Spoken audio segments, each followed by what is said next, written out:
قربانی کا جانور ذبح کرنے سے پہلے 5 گناہوں سے توبہ ضروری ہے، 5 گناہوں سے توبہ لازم ہے۔ اگر ان 5 گناہوں سے توبہ نہ کی تو یاد رکھنا شاید تمہاری قربانی قبول نہ ہو۔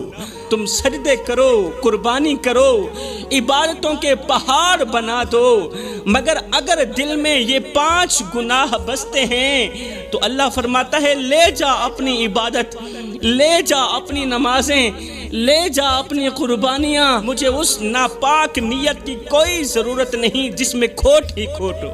اب بات کرتے ہیں کہ آخر وہ کون سے بد نصیب لوگ ہیں جن کے لیے جانور ذبح کرنے سے پہلے توبہ کرنا ضروری ہے۔ فرمایا نمبر 1 وہ شخص جو زنا میں مبتلا ہو جائے، جو زنا میں مبتلا رہتا ہے، جو بے حیائی میں مبتلا رہتا ہے اور توبہ بھی نہیں کرتا۔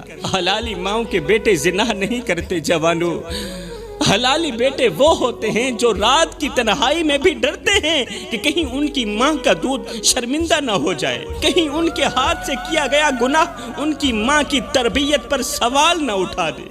میرے رسول کریم صلی اللہ علیہ وآلہ وسلم نے فرمایا جب بندہ زنا کرتا ہے تو اس وقت وہ مومن نہیں رہتا، زنا کی حالت میں وہ مومن نہیں رہتا۔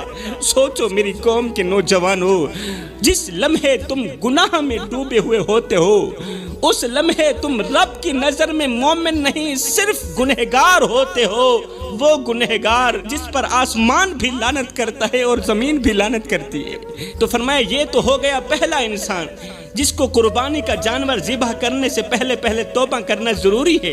اب بات کرتے ہیں دوسرے انسان کی جو جانور ذبح کرنے سے پہلے توبہ ضرور کرے ورنہ اس کی قربانی قبول نہیں ہوگی۔ یہ وہ انسان ہے جو غریب کے سامنے اپنی دولت کی نمائش کرتا ہے، غریب کے سامنے اپنے پیسے کی نمائش کرتا ہے۔ یہ 2 ٹکے کا امیر شخص غریب کو احساس دلاتا ہے کہ وہ بالکل کم تر ہے، وہ کسی کھاتے کا نہیں، وہ کسی کام کا نہیں، وہ محتاج ہے، بے بس ہے۔ وہ اپنے کپڑوں سے، باتوں سے، انداز سے اور اپنے کھانے پینے سے غریب کو یوں کچل دیتا ہے۔ ایک امیر اپنے کپڑوں سے، اپنے انداز سے، اپنی امیری سے، پیسے سے غریب کو یوں کچل دیتا ہے کہ وہ بیچارہ اپنے رب کے آگے شکوہ کرنے پر مجبور ہو جاتا ہے۔ غریب پھر اپنے رب کے آگے شکوہ کرنے پر مجبور ہو جاتا ہے۔ ہائے نہ ہم رہے دل لگانے کے قابل، نہ دل رہا غم اٹھانے کے قابل۔ ربا تیرے بندوں نے دیے اتنے غم کہ چھوڑا نہ ہمیں مسکرانے کے قابل۔